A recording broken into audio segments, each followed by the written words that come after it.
I kind of miss walking around in the Texas heat with a nowhere to go. It's a weird thing to be fucking missing. I kind of miss sleeping on the Capital Metro bus and getting bumps every 15 minutes. I kind of miss the stench of shit and piss in downtown Austin. God, I miss it. Wow. So good. It's the best smell. Like if Herbal Essence or whatever they call that fucking Bed Bath and Beyond get 6th Street piss and shit room set. It'll be a #1 seller. I swear to God.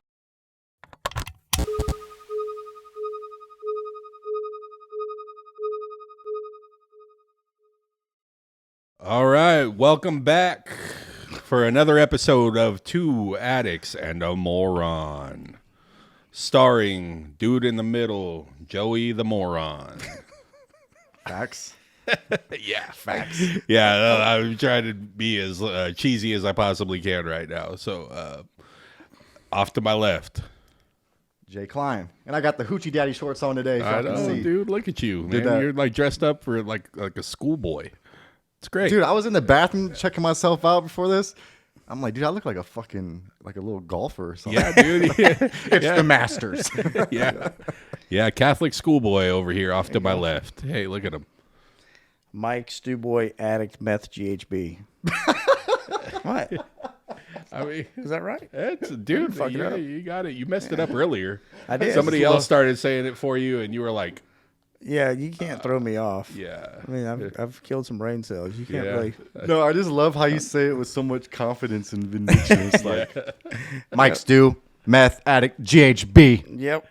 Yeah, well, we made it back for episode 11. Thank you guys so much for continuing to support and like and subscribe and notification bells and all the other shit that I'm forgetting right now because I'm a 44-year-old man and don't know dick. You know how to say About- 11 in Spanish? No. Is it once? Once very good. Hey! Let's go. Fuck yeah, we we got our resident Dude, Spanish let's speaker go. behind the camera, Mr. JV. Yeah. Yeah, dude, he's their resident Spanish boy back there. With the Yankees cap on. Yeah, I like it. Nice. Well, look, we always get these things started with a little tradition of ours, so not going to start breaking that on Once. So let's go ahead and do that. Yes. Let us get present. Let us get centered as we are about to do episode 11. Let us do a moment of silence. Bow our heads, close our eyes. Let us think about those out there still suffering and struggling right now. The friends and family members that are struggling with them. Maybe someone in recovery that's currently struggling. And the addict that unfortunately could not make it back. Moment of silence.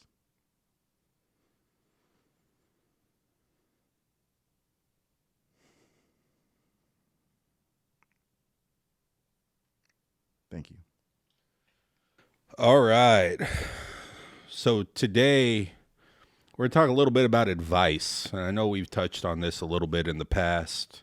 But I know that you guys in the community that you're in now in recovery, you have people that probably feel really comfortable with you guys in day-to-day life, maybe sharing some things with you that they normally wouldn't share with others.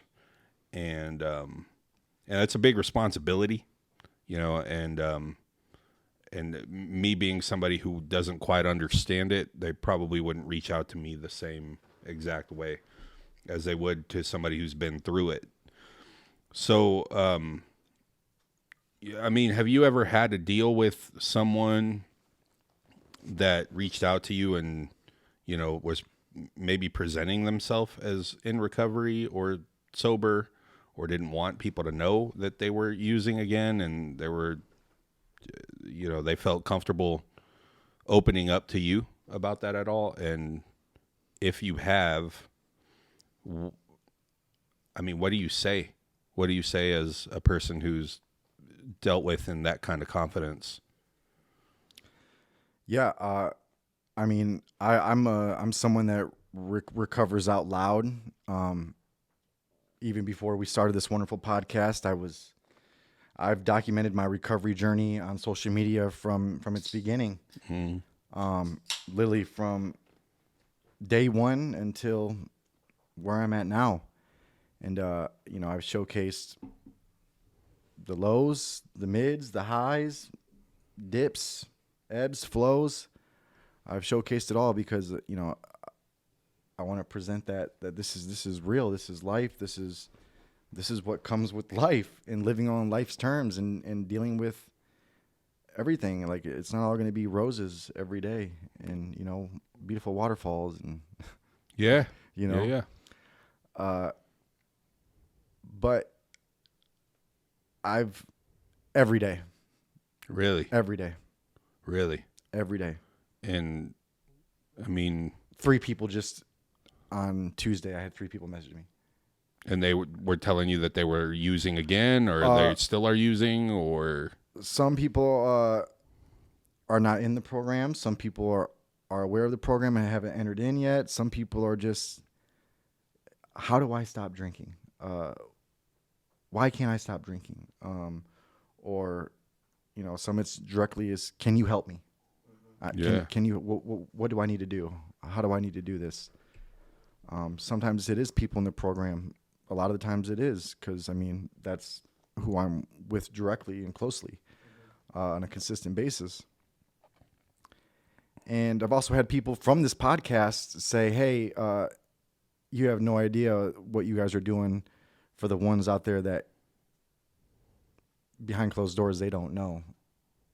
You know, you guys are being voices for the voiceless, the ones that aren't ready to come, you know, share that with anybody yet, you know? So, I approach them all pretty much with the same, you know, point of view or where I'm coming from. And I just, first off, I have a conversation with them. I mean, where are you at? What's your mindset like? What's going on?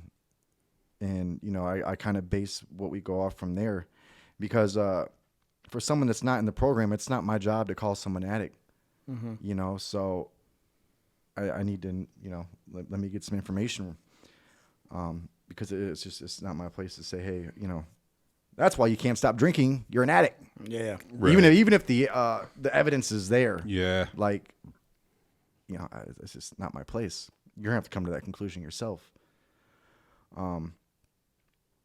But, you know, I've had people in recovery like just recently reach out, and it's an unfortunate thing that's part of it. You know, some people have slip ups or relapses, or some people have been using behind closed doors. It's kind of a surreal position to be in, because, I mean, that was me, you know, for a long time. Right. Like, I did not want to get sober. And not that long ago, Right. you know. I would often, you know, there'd be times where it would get so bad where, okay, yeah, I want help. Please let me back in your sober house. Please, mom and dad, give me another chance. Please, I got it this time. And then, you know, 1 or 2 weeks go by, I start feeling good again, and then I want to go back out. Sometimes just to be honest, I didn't want to stop at all, and I still reached out for help because I wanted to get out of the position that I was in right then and there, and I took advantage of people. Unfortunately, I did. So with all those things in mind, like, just genuine care, love, and compassion, and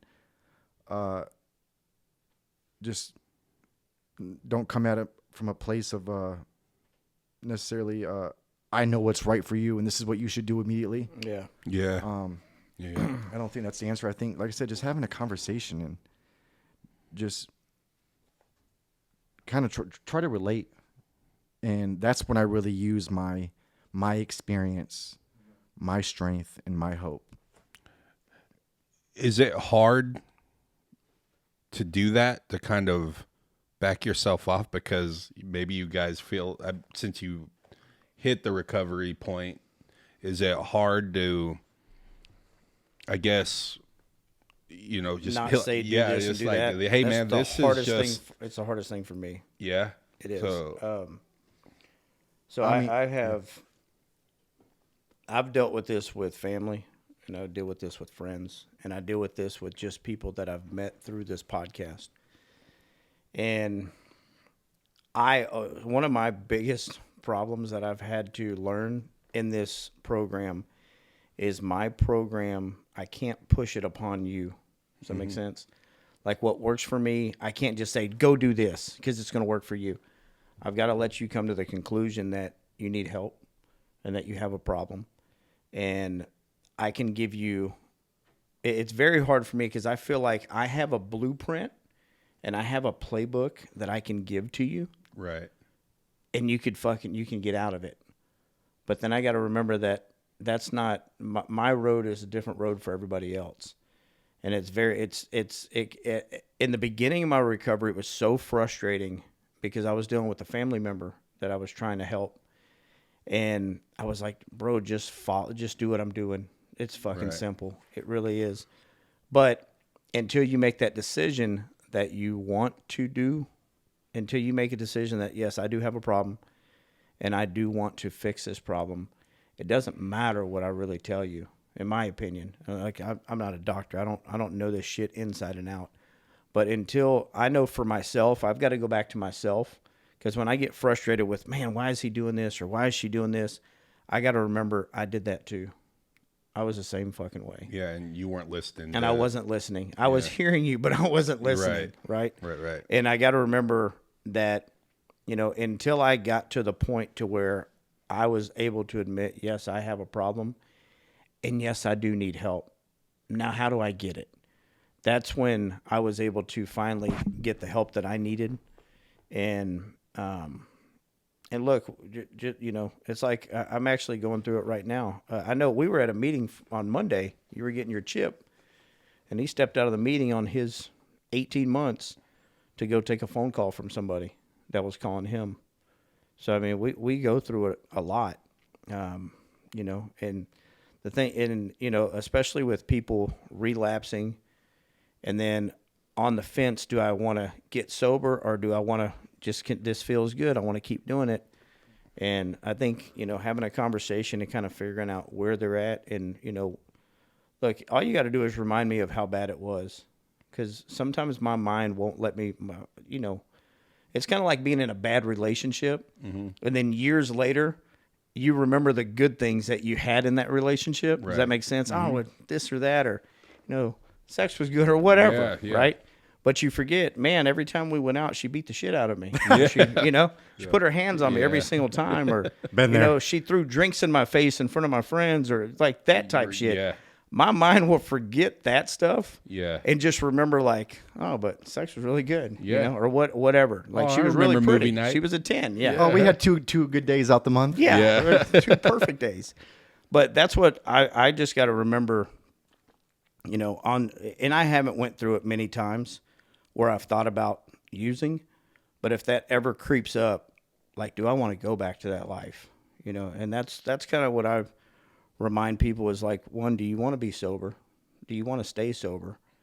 Or do you want to go back to the life that you had before you got sober? And for me, that's an easy decision, but it's not an easy decision for everybody. Well, it wasn't an easy decision for you. It is now. Well, but I'm saying like in there, that was a fucking very difficult decision, very difficult realization for you guys to come to. It sounded like, but the common thread is, and this is almost universal, I guess, is like you have to get your ass kicked by the disease. Yep. So, to the point where you're like, fuck, dude. Like, you know what I mean? Yeah. When I go to my sponsor, I got a really good sponsor right now, a new sponsor. And he always tells me, it sounds like that person needs to go get some more thorough ass whoopings before they're ready.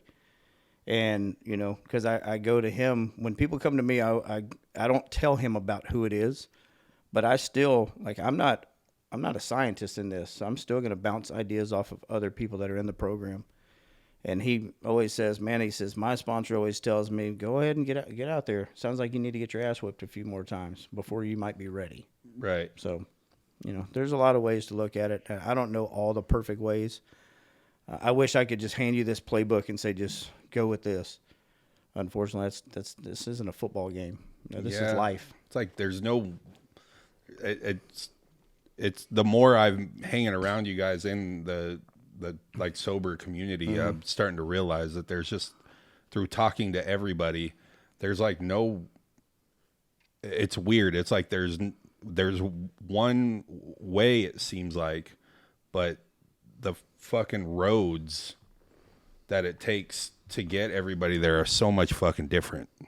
Is that well? Is that fair is that fair to say? It is, yeah.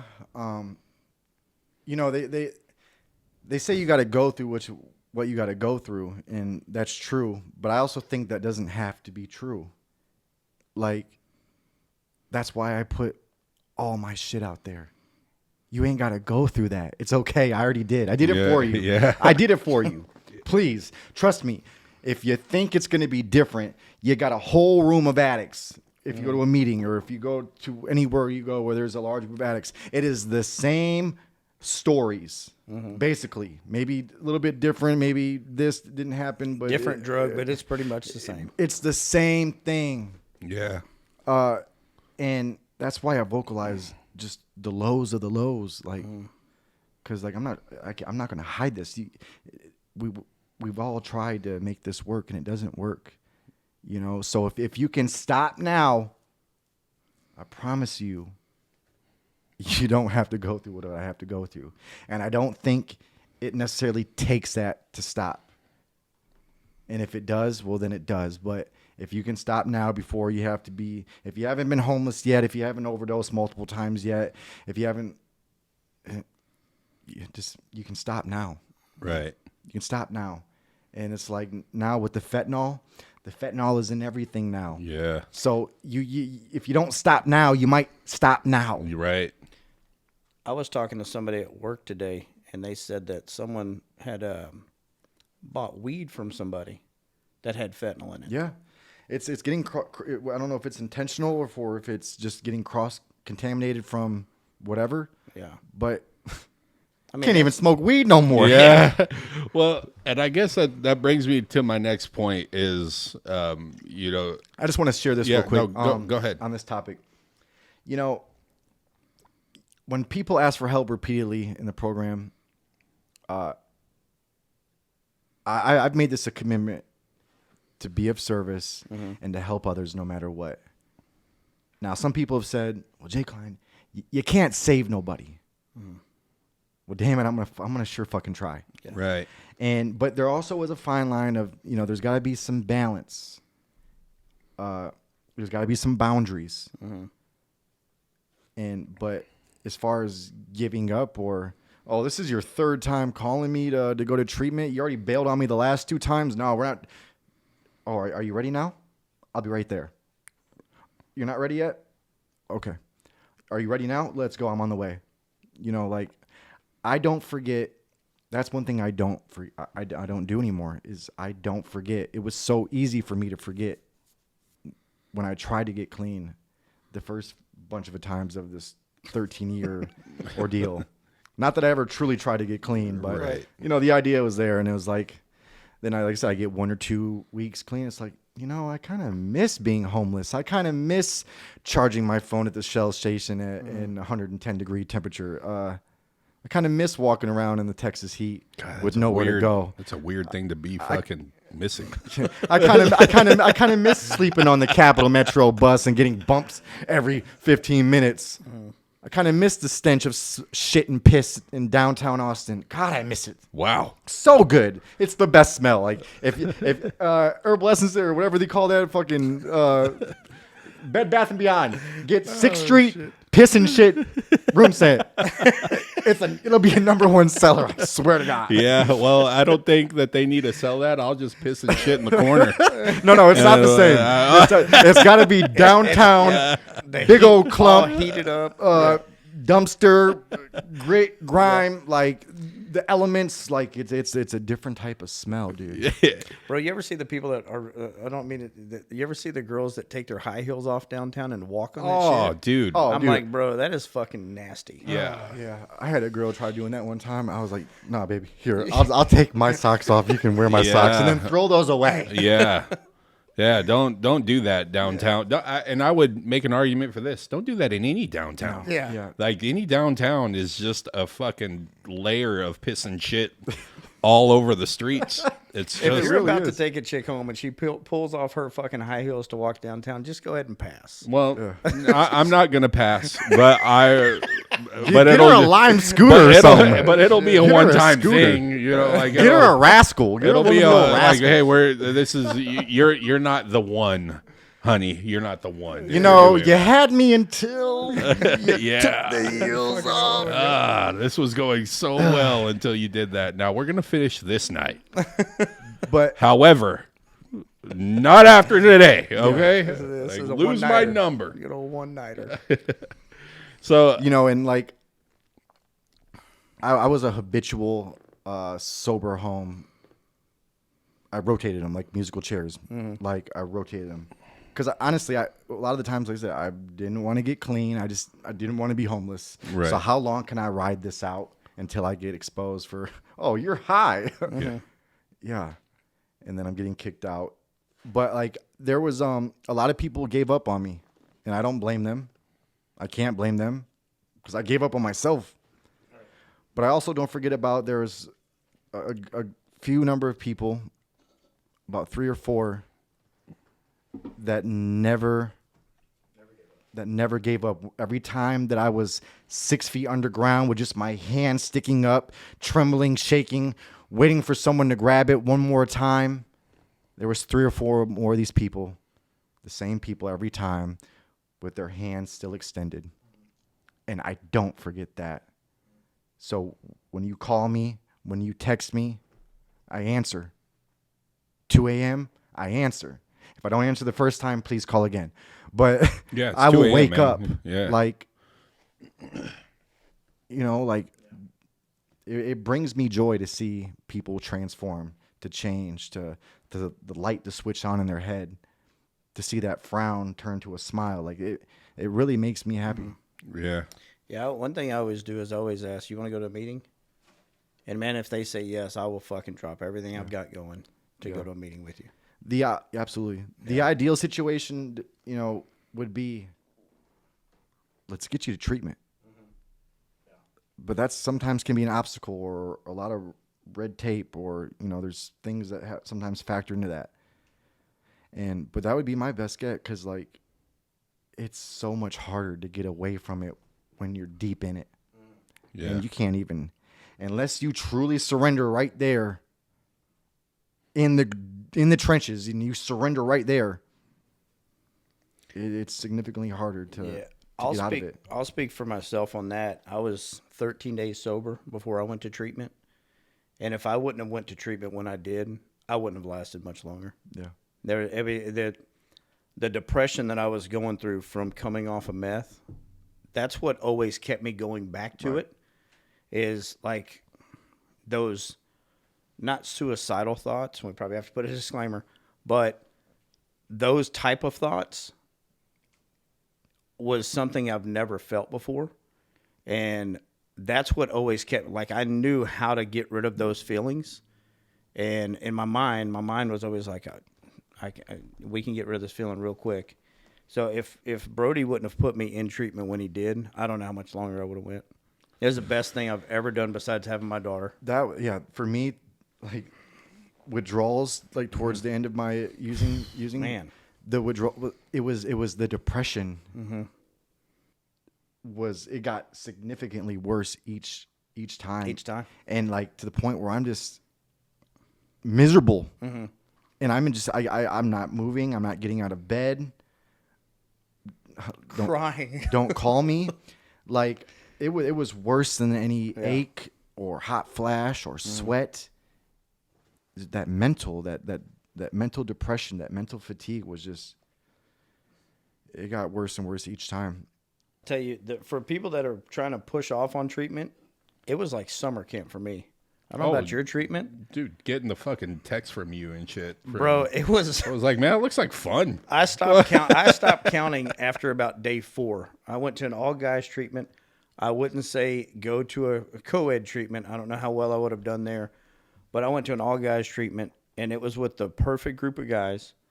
We all got along very well. And after probably I was on my notebook. I was counting down the days, 30 days, 29 days, 28. And after about 5 days, I stopped counting. I was like, dude, I'm here. This is where I need to be. This is where, and it was hard being away from my daughter. That was the biggest drawback. But I knew I was doing the best for her going there. So for the people that don't want to go to treatment, if you can go, fucking go. Yeah. Especially if someone can get it paid for you, like there's no cost involved, go, because it was the best thing that I needed for me. 100%. Yeah. And if you go, like, take advantage of. Like, dive into that work, embrace it, and get fully immersed into it. Because if you come out of there, you got a hell of a head start. Yep.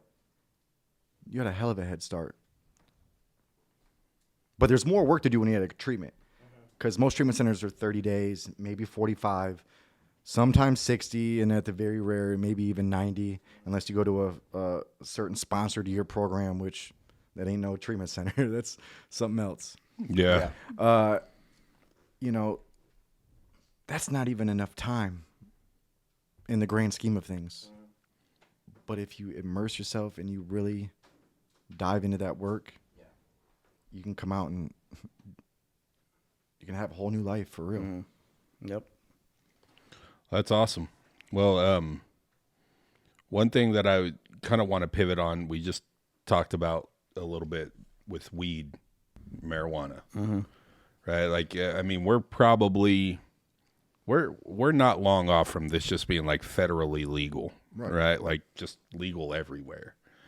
And a lot of people do it. And I mean, a lot of people do it. And do you think that weed is, in your guys' opinions, is something that you can be addicted to and would actually need to recover from? Absolutely. Yeah, absolutely. I mean, I think you can be addicted to anything. Absolutely, yeah. Anything can be an addiction. But, like, if you go up to someone that smokes right now, someone that smokes every day, and if you say one negative thing about weed, they are going to defend that thing like it's the American flag, it's the Declaration of Independence. Don't you talk about weed like that. Weed ain't this from the earth. No, don't you dare talk about weed. God put it here. Yeah, all that God put it here. It cures cancer. It gives you metabolism. Cures glaucoma. Yeah. Like, they'll start spitting out random facts like they're a walking WebMD. Like, that is the, I mean, that is so true. That's the truth. And it's like, I mean, and I used to be one of them. Look, I defended meth the same way they defend weed. I would fight you. I couldn't defend heroin. I'm like, you're right. It's fucked up. I love it. I would defend meth to the bitter end. Hold on. Hold on. I need it. Time out. What would your arguments be for meth when you were defending it? I want to hear curious. this shit. I'm Keeps curious. me awake. Okay. For 5 days? It helps me move through the day. It makes me just feel better, and I just need it. Man, I really thought I needed meth to be able to sell. Yeah. You know what we call that? Work. Delusion. Yeah. For sure. Yeah, like you need a chemical that's cooked in a bathtub with God knows what. Yeah. And Uncle Remus is at our trailer. Yeah, like battery acid and all kinds of crazy shit. Kinds of cool stuff. But hey, it's healthy. Yeah. It's good for you. It's good for you. It's a little bit of 96 grams of lie never hurt nobody. But with weed, the thing that I would say, look, I'm never going to tell someone, like, weed is so, it's like when I was growing up, like, you drank alcohol, and then some people did a little bit of weed, right? That was like, I graduated in 1998. Most people didn't do harder drugs yet, but weed, maybe a little mushroom or acid. Yeah. And then weed became such the norm, like drinking alcohol, right? with a lot of people, weed is just like alcohol now. Like that's what they do. Yeah. And I always say this, like, I feel like you don't need to put anything into your body to make yourself feel better. Right. Right. Now, I'm not going to sit here and say that, if you can drink responsibly, I personally cannot. So if you can drink responsibly without killing people or killing yourself or hurting people, with weed, it's so legal now. I thought it was legal. Is it not legal? Not here. Damn near. I mean, it's pretty fucking close. But I mean, for me, weed, like, I've heard people say, like, well, weed doesn't mess you up. Like, for me, I'm looking at the camera. Weed fucks me up more than anything. That's why I never did it. Like, that shit really fucks me up. Yeah. It was like I was on acid and mushrooms and DMT all together. Yeah, I get made fun of a lot by, some people in my life that like to smoke. And it's almost like they almost use me as some kind of weird fucking guinea pig because they want to see how fucking stupid and weird I get when I'm on it. Because, look, I'm stupid and weird enough. Yeah.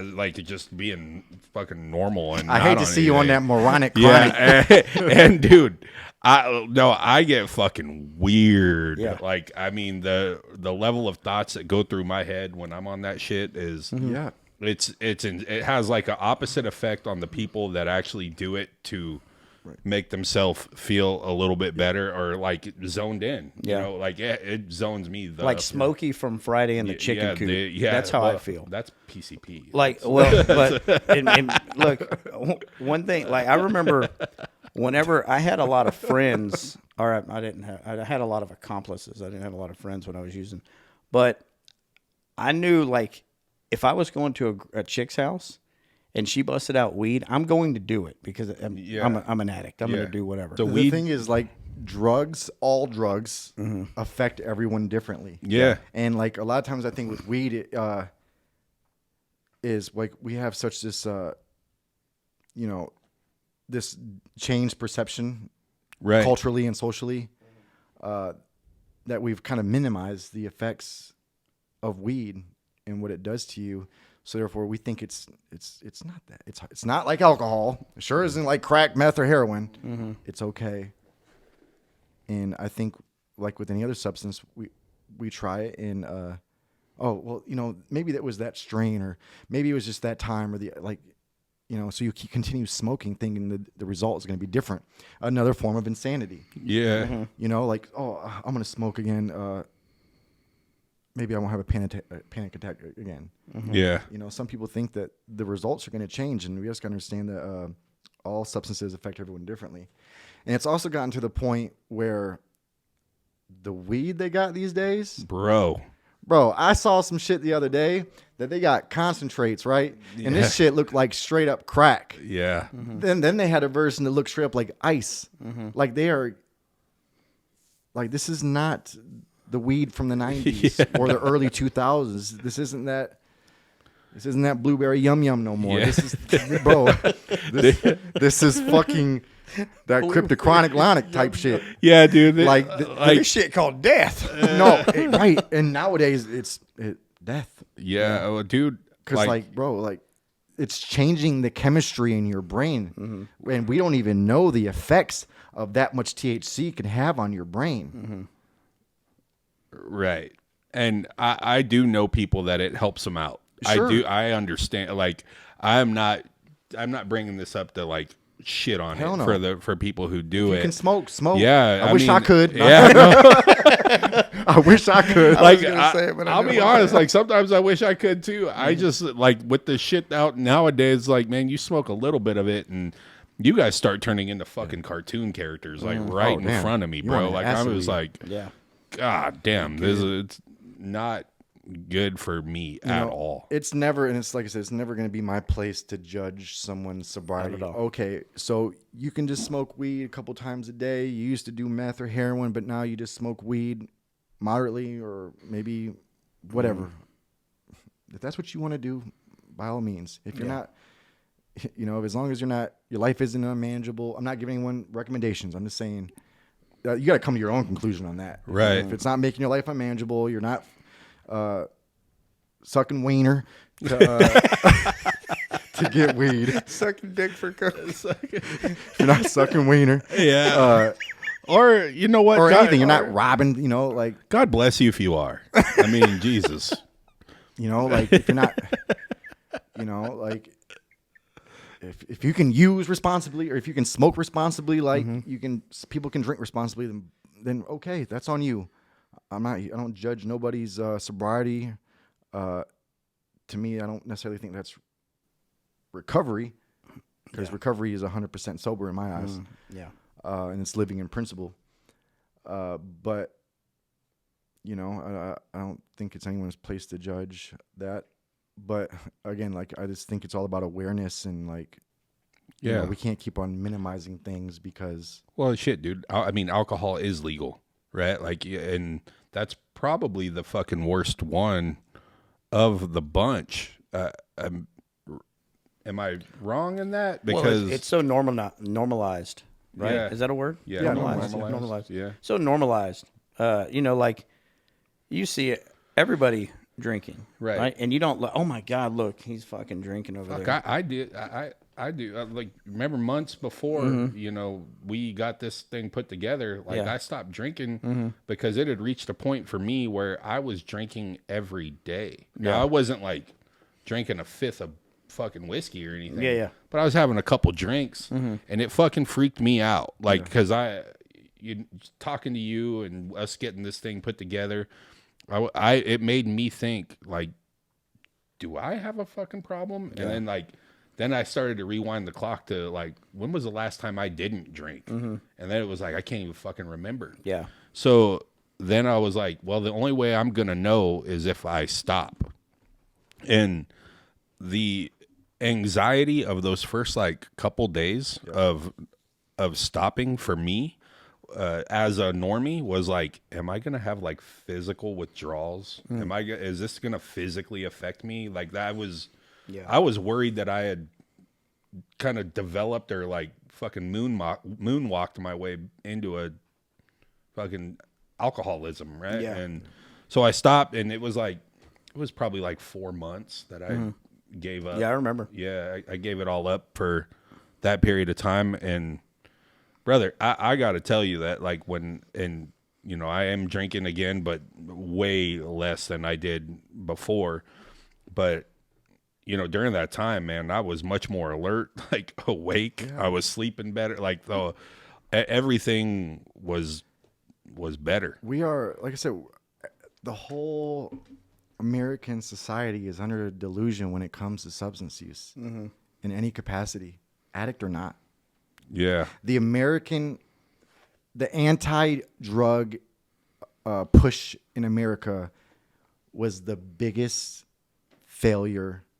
And it did no purpose. It was being pushed at the same time. Like, it was being put. I mean, you watch that show Snowfall, and it's like, that's all based on a true story, man. Right. But the thing is that they push this idea of just say no. Say no. And then they had all the commercials in the 90s of, like, not even the hard substances, like, you know, alcohol, weed, like, people melting into the chair. Yeah, I learned it from you, this Dad. This is your brain on crack. Remember that one? This is your brain on drugs. And then you do crack. Those substances, and you say, this didn't happen. Actually, all I did was laugh. Yeah. And eat Cheetos and ice cream. Yeah. This isn't bad. Yeah.